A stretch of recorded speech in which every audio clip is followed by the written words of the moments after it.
Well, welcome back, everybody, to day 3 of the Femtech Summit. We have amazing guests for you today, and I want to introduce you to somebody very special who's going to be talking about your women's health, and I just cannot wait to talk with her. Dr. Aumatma Simmons is a double board certified naturopathic doctor and endocrinologist in practice for 15 years.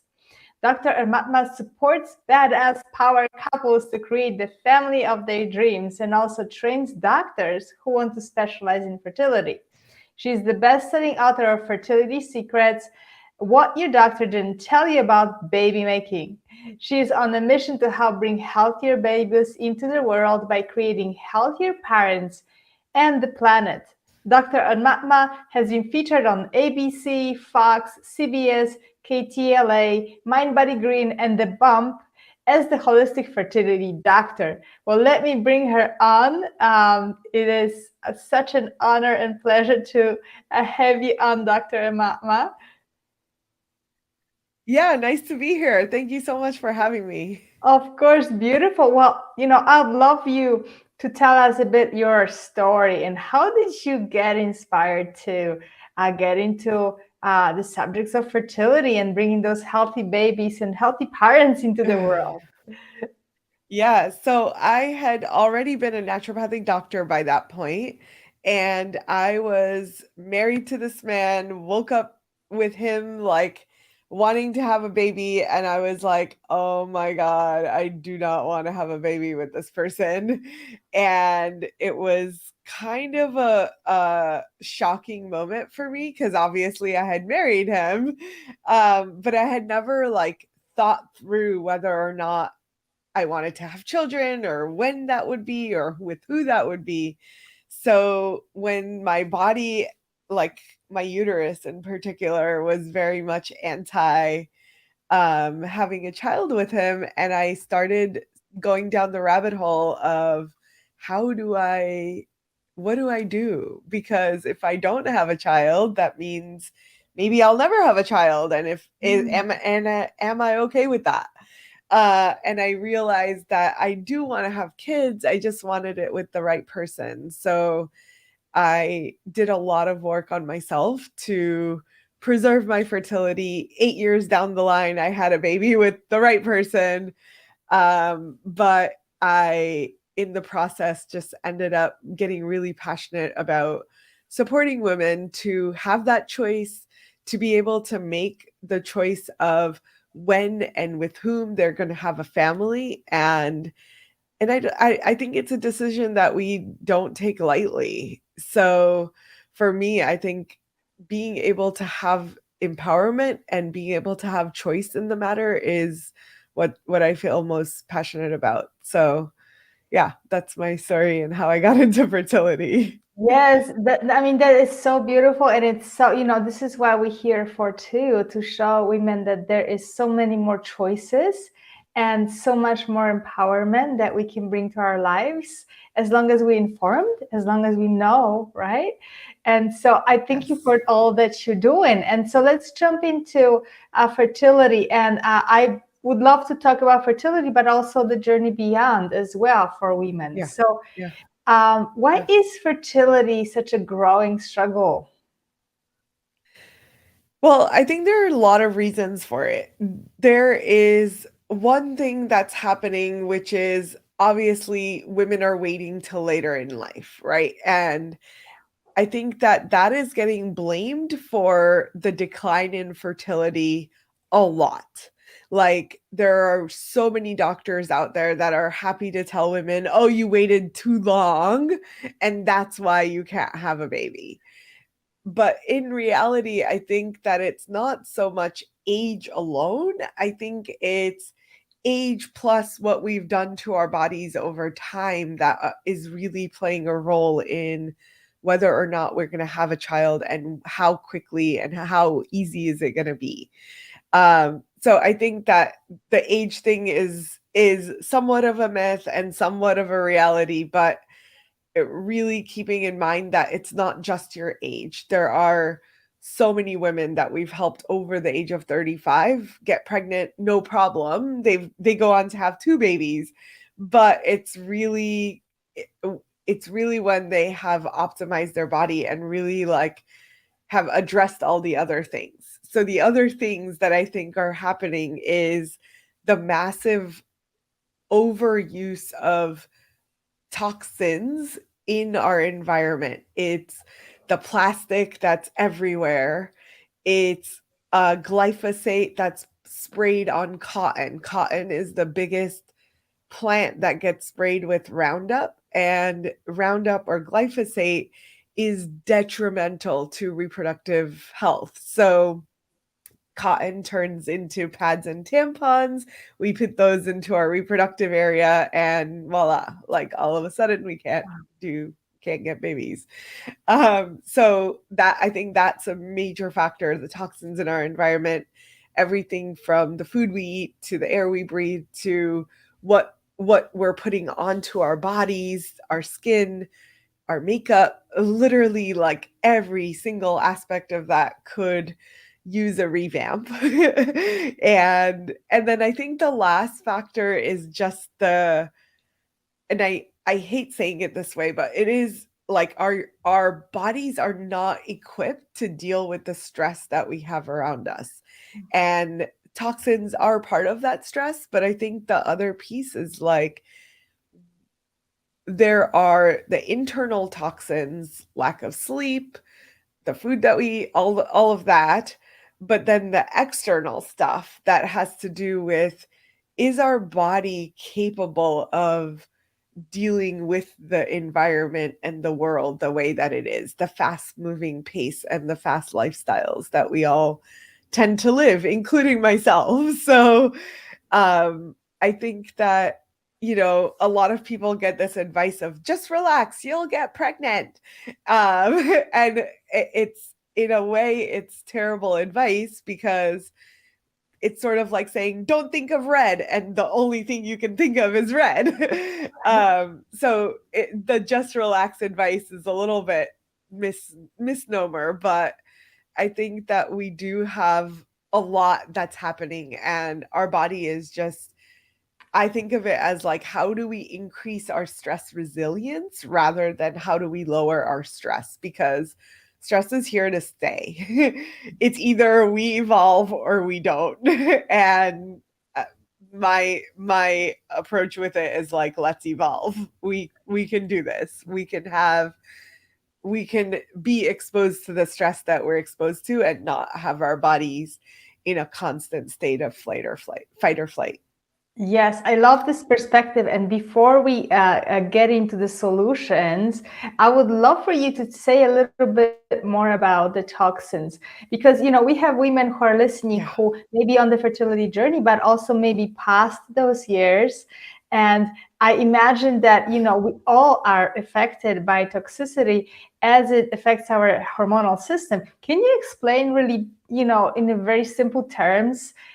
What happens, say, for example, if plastic gets into our body?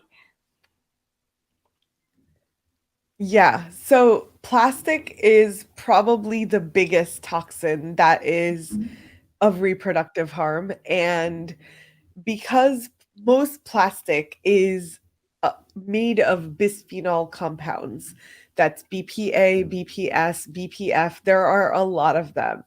And I think the new, like the greenwashing is really that so many products say BPA free. So then we as a consumer are like, oh, look, it's BPA free. I could buy this. And it's convenient, honestly. Like there are so many times where I'm like, oh, I really don't want plastic, but it's just easy. Um, so it just like being honest with ourselves and saying, like, actually, it's because it's so prevalent, because it's made so easy, and then these bisphenol compounds, whatever type of BPA, BPS, whatever, will go into our body and essentially mimic estrogen. So it binds to all of the things that have estrogen receptors. That is going to stimulate the increase of fat cells in our body. it's going to whack out our hormones, because in reality, in an optimal cycle, our estrogen should only increase from cycle day 7 to around 14. And then there's a second surge in our luteal phase around cycle day 21. But what ends up happening is, if we have these plastics in our environment all the time, then our body thinks that we have estrogen all the time, and the estrogen's off the charts. So it makes it really hard for our body to get rid of the estrogen that we need to get rid of in general. And then we have this like kind of more inflammatory, more bioactive estrogen compound that's really plastic. So it exposes our body to a lot that it dysregulates our hormonal cycles. And then for men, like, let's not forget that men have little bits of estrogen, but they really shouldn't have tons of it. And um, for men, this is a really big issue, because the more estrogen they have, the more essentially their body stops producing sperm. And when that happens, which is happening on a massive scale right now, if we continue going on the track that we're going, we're really signing up for, within 20 years, most men are going to be sterile, like Wow. zero sperm in 20 years. So I think we're on a kind of rampant surge of needing change and needing mass consciousness around what is in our environment and what it is that we can do about it. Okay, so let's talk about what we can do and the solutions. Because where do you see, Yeah, and we talk about technologies on this summit, but you also mentioned yeah, increasing resilience in our bodies to yeah, stress yeah, and being yeah. conscious. So where do you, first steps, where do you see the possible change that we can start right now? Well, I think the easiest changes are getting rid of plastics and lowering the exposure to toxins, right? And there are actually technologies that are helping us do this. Okay. So, I would say ewg.org, and I think their app Mhm. is called Think Dirty, or yeah, Think Dirty, I think is the name of the app. Yes. And you can plug in anything that you want read on to say, how many toxins does this have? Uh, and should I use it or not? So, and there are a lot of these apps. That's just one example. But that's a really good way to get a sense of like the things that are coming into your house, how clean are they? Um, is it like a 3 out of 10, or is it a 10 out of 10? And starting to like lower strategically that level of burden is something relatively easy to do. And then second, just becoming really really aware of what are the easiest lowest hanging fruit. And I think for women especially, I think the pads and tampons are really easy low hanging fruit that honestly will do more for your reproductive system than all of the supplements that you can feed it. Changing out pads and tampons to something that is either organic, which is one option. I feel sketchy about the organic still, because you can have an organic farm right next to a toxins farm, and that spray, even though they didn't technically spray those plants, is like the wind is blowing to it. So I like take it with a grain of salt. Like, organic is good, but the amount of money that you might spend is maybe not worth it. But instead, like, thinking about reusable things like silicone menstrual cups that you can wash and reuse, you're reducing the waste in our environment while not putting that stuff into your reproductive system. And most women that have made that shift will, I get messages all the time. They're like, thank you so much for sharing this. My pain went from like a 10 out of 10 to a 2 out of 10 when I stopped using tampons. Mhm. So like this idea that even menstrual pain, we can start questioning this belief that is it normal? And in my opinion, no, it's not normal. It's a sign that something is out of whack.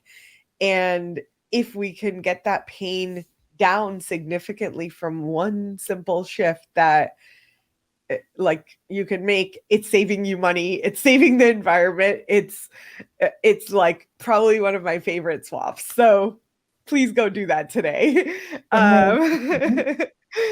Mhm. And then in terms of the toxins like plastic, for example, becoming aware of where that plastic is coming from. So I think the easy ones are plastic water bottles. Make sure you shift to like a metal bottle, metal or glass. And then you can switch out plastic containers for glass containers. Be careful with the lids because even glass containers have plastic lids. So you want to make sure that you're not you wait for the food to cool down before you put the lids on and put it in the fridge. So little things like that can really make a difference in your like lowering your toxin burden of plastics. And then the one that I am like kind of mind blown about is the plastic or microplastics in things like toothpaste. Uh, so here you are brushing your teeth in the morning, not knowing that you're getting this like the little like beads in the toothpaste are plastic. And again, I'm like super passionate about apparently about the environment because like these microplastics kind of go into the ocean and are killing the fish. Yes. But they're also in your mouth being processed through your liver as estrogen essentially. So you wouldn't eat plastic. You're pretty much eating plastic if you use regular toothpaste. So kind of getting awareness around where those inputs are and where you can get rid of them. And then similarly, I would say the swap of cooking pots and pans that are coated with that.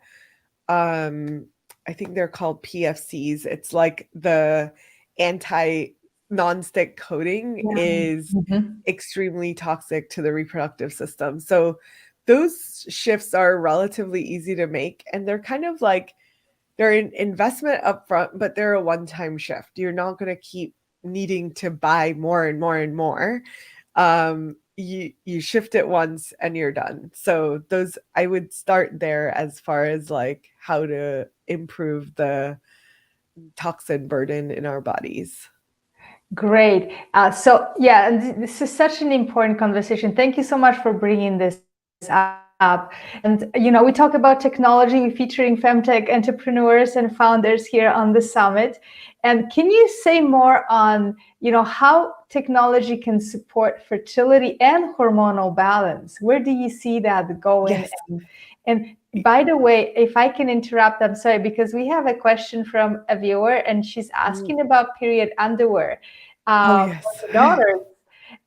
And I'm thinking there are companies who are creating alternatives, right? Mhm. Yes, So, absolutely. I mhm, think Thinks is the company that's most popular. They started the trend. There was some question about the materials that they're using and are they actually organic. They came out with a new line that's an organic period panty. So if you're concerned mhm. about that, that's available. And then I think in general, there are lots of companies that are doing period panties. So yeah, if that's something that you like to do, then yeah, absolutely. I think that's a good option to explore. What would you recommend for a teenage girl? Uh, I uh, try the period panties. If she's not the person that wants to use like she's not used to using tampons or something like that, then I would say that the panties are great. There's also organic cotton pads that are reusable. Oh, So they like fold around and you just like kind of put it on top of your underwear and then You just continue to wash it out and reuse. So that's another solution that doesn't require a huge investment. Um, I personally am just a big fan of cups because of the ease of use, but that is a very biased personal preference. Mhm. I would say for her, like just try out a few things because as a new person menstruating, it's good to just explore and feel out what feels good for her body. Beautiful. Yes, thank you. So let's go back because, and there are companies that are creating alternatives. So we'll go deeper into that, I promise. And so, how about let's go back to that question about the technologies that are actually supporting right now fertility journeys Yeah. and that are supporting, in general, hormonal health in Yeah. women. Yeah, I think there are a lot of apps that are trying to help make our increase the awareness that we have around our cycles. Probably my favorite app right now that we use a lot for women that are actively trying to conceive. So this is a very Mhm. specific kind of population. But if you are actively trying to conceive, then I think that Temp Drop is doing amazing things in terms of having a wearable device that's getting accurate basal body temperatures to monitor when ovulation is happening. And for if you're working with a practitioner that knows how to interpret the data that comes out of this beyond knowing when you're ovulating, there's a lot of information that we actually gather from the shifts in temperature to not only predict ovulation and confirm ovulation, but also understand that as things are shifting, there are indicators of what's happening with your gut health. Is your progesterone level good? Is there imbalances in your follicle stimulating hormone and estrogen? So there's a lot that I can pick up from the temperatures, which maybe is not common for everyone, but I think that that's a key app that we use in our practice. We just gift it to everybody that we're working with because it's that Mhm. important for what we do. Yes, beautiful. So where do you see that technology going and helping women with fertility and hormonal health? Well, I think in terms of that specific technology, I think In that general, yes. okay, oh, technology in general. Oh, Mhm. I so what I would like to see happen. Can we talk about that? Yes, absolutely. It Yes. is really to use that temperature data to be able to monitor people's hormones and imbalances in hormones. So like I do it manually right now, right? I see people's temperatures and I say, "Oh my god, we need to test your hormones because it looks like this and this." And people are like, "How do you know this?" And I'm like, "Well, it's just patterns that I've seen over the years." So I feel like that it's coming to a time where I could actually see that as a possible automation or a possible technology taking over the at least my human brain looking at data to say, oh, this is the hormonal imbalance, right? Like we could make it automated where women could have that feedback in real time and not be needing a doctor to interpret that data. So that's what I would love to see happen. I think there's some cool things happening. I think there's a lot of innovation happening in the femtech space. um I know that Aura Ring, which it used to be just a Mhm. sleep tracker, just came out with a collaboration that they're doing with Natural Cycles, which is another app that monitors temperature data. And I haven't tried it out yet. I have lots of concerns about its um, reliability because it is on the finger. Um, my understanding is basal body temperature is best at the core of the body, but it's also Aura Ring. So who knows? Like maybe Yeah. this has the potential of accuracy that I haven't figured out yet. Mhm. Uh, Yes, right. And And this is innovative. Right now, we're just sort of in that time where we're trying to create those solutions. And so, where do you see technology actually potentially hurting fertility journey and hormonal health? yeah, I think there is it's the question of accuracy. I was going to mention there are several apps that are apps plus like actual tests of some sort. Like there are a few different apps that are doing this. Mira, Uva, I think Modern Fertility has one. So there are a few different companies that are doing these, like you pee on a strip and then you put that data, like you kind of like let your phone read the information that the strip has on it, and then it will interpret for you what stage of your cycle you're in, right? And most of these are considered to be ovulation predictors in the sense of they're monitoring some set of hormones to help you understand better how soon your body is getting to ovulation, and then confirming ovulation potentially after it happens. And the potential there is like amazing. You get accurate, very accurate reads of when ovulation is about to happen, and confirm that it has happened. And kind of some of the apps like Uva, for example, will monitor progesterone after. Mhm. So you also get to see like how long did that progesterone sustain? Is it the best level of progesterone? So that is really awesome. Yes. Mhm. And The by the way, we featuring Uva on the Oh, summit too. cool. Yes, I love And Mira. Uva. Yes, Yeah, they're Amy really Amy high is quality. awesome. Hmm. Yeah. So Uva is probably my favorite of those Oh, apps. amazing. So, and so I think that the pro of these is that you get really amazing high quality information at your fingertips. Hmm. The harm potentially is that we start relying so much on that it pulls us away from our own body awareness, right? So if I feel like the place where technology excels is where it helps you understand more about yourself, and where it can distract is like a really fine line where you just depend on that information and ignore your body. And what we teach our people is this: like, yes, we want to monitor. We want to know, how did your temperature change? And if you're using UVA or something like that, that's a good bonus. That's helping to understand how your hormones are shifting. However, there's also really clear signs of what's shifting in your body. So if you're learning as you're going, you're seeing, hey, my cervical mucus is changing. When I ovulate, it's these cervical mucus changes are actually telling me that ovulation is coming, that it's happening, and that it's complete.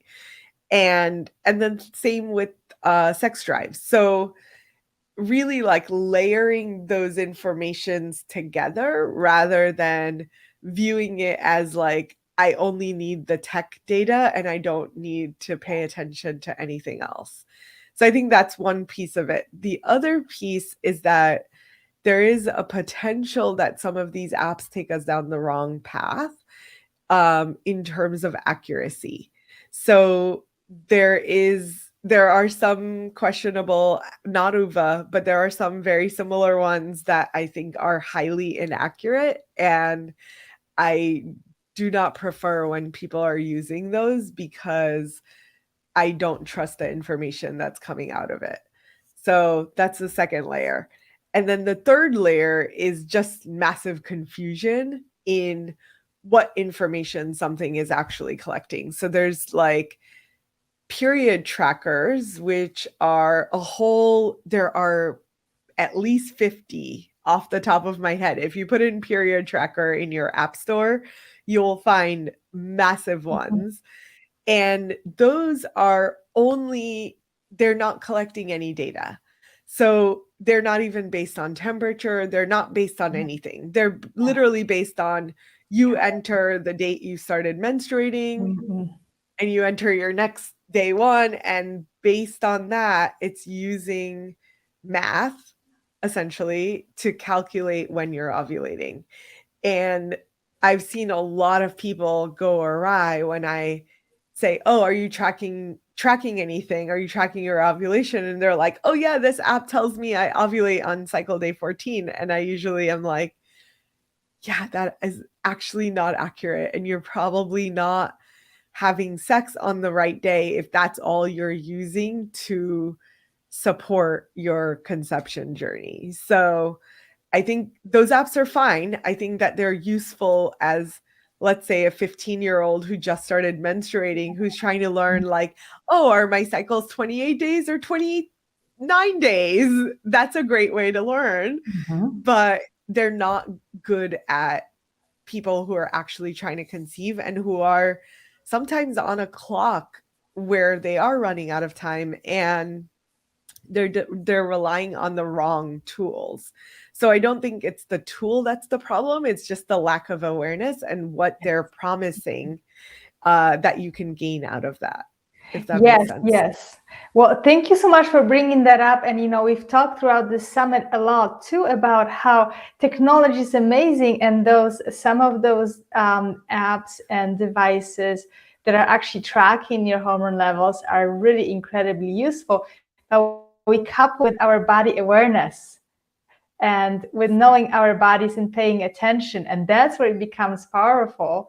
And so just also, what would you say to a woman in terms of trying to get into that world of technology, trying to choose what is right for her? What are the important factors that she should be looking at to make the right choices? Yeah, I think it's really good to think about where you are in your journey.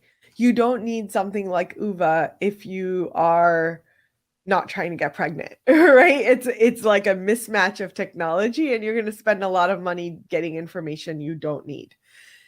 But if you, let's say you are, if you are in that like early stage where you are either just starting your cycles or you're just getting off of birth control and trying to figure out if your cycles are resetting, your hormones are getting back in online, those are good. Like period trackers are good apps to use during that time period where you're trying to figure out what's happening with my cycles. Then you have the second layer of options that are based on, let's actually use some sort of collection of information.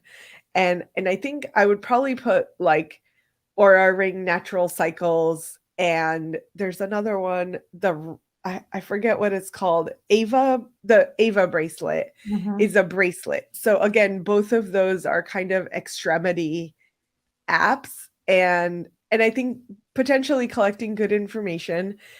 Uh and I think that those could potentially be a good way of starting to tune into a roundabout of when you're ovulating, right? So maybe this is like stage one of trying to conceive, where you're like, I think I'm going to be ready soon. Maybe in like 6 months or so, we want to get pregnant. You start using one of these apps, they're giving you information, and you're saying, okay, I can kind of see that when it says I'm ovulating may sync up with my cervical mucus changes and my sex drive and all of that. So that could be a good starting point. And then you get to the third level where you are like, okay, I am really committed to getting pregnant. It needs to happen soon in either the timeline of my life, the way that I envision it unfolding, or I am kind of racing against the clock a little bit and feeling a little bit of pressure around how soon is this going to happen. Then that's where you kind of want to start focusing on what I would consider the bigger guns in the system, where they are actually doing basal body temperature accurate data as far as your temperatures.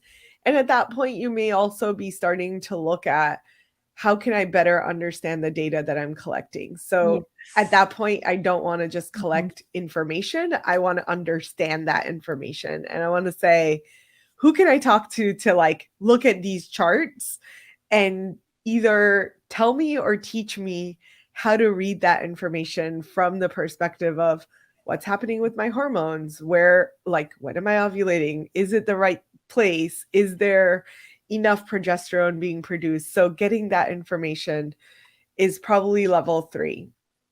And then the Mhm. fourth level is for really specific things. I think UVA really excels at supporting women who have menstrual irregularities, Yes. potentially Mhm. PCOS or something like that, where they really need accurate information to understand and confirm that the body is doing what it should be doing. And that's the level 4, where you bring in the super big guns and you're like, all right, guns blaze, like, let's do this, we really need to figure this out. And things like UVA can really help support the population that is in that, like, kind of high needs category of needing to understand what's going on with the body on a more physiological level on Mhm. a regular basis. Okay, Uh, great. Mhm. yeah. So that's that. I think that would kind of like separate out, depending on where you are. You can kind of get a sense of, like, A, what level of technology you might need, and B, like, what level of investment that's going to take, because Mhm. every category is kind of an increase in investment. So it's, again, like, you don't need level 4 if you are not trying to get pregnant. That would be silly and it would be a lot of waste of money. Whereas if you are at that, like, 3, 4, like, you really need that support, then it's a really good investment to have the right resources and the right tools to support your fertility journey. Okay, yeah. So know where you are at, what your goals are, and what information you really need to know in terms of reaching those goals. And then at a higher level, also make sure that you connect with a somebody who actually can help you read the data or educate yourself as much as possible in reading, because data itself is not solving any problems.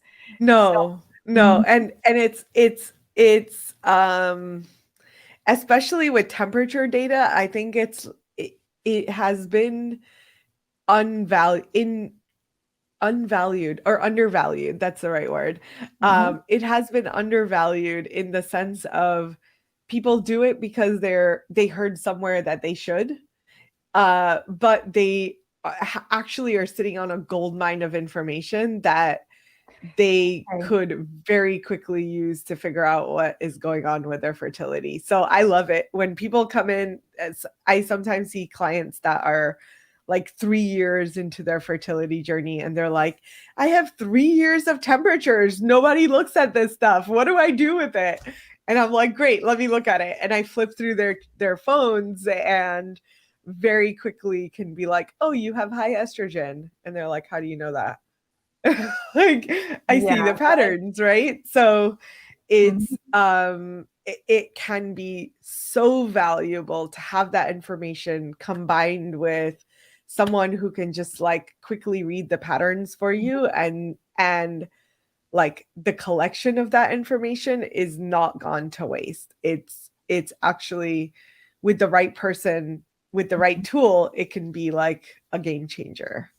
Beautiful. Wow. I mean, this is a conversation that could continue for hours because we're just digging into this subject. But in the last 2 minutes, I do want to ask you about your gift that you have for our viewers. Sure, yes.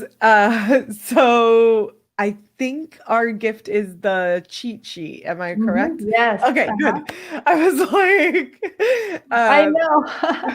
We didn't so coordinate very well, but mm, yes. the cheat sheet is probably one of the game changers, I feel like, from the more physiological standpoint. I think that there is a lot of misinformation about lab results and what they mean.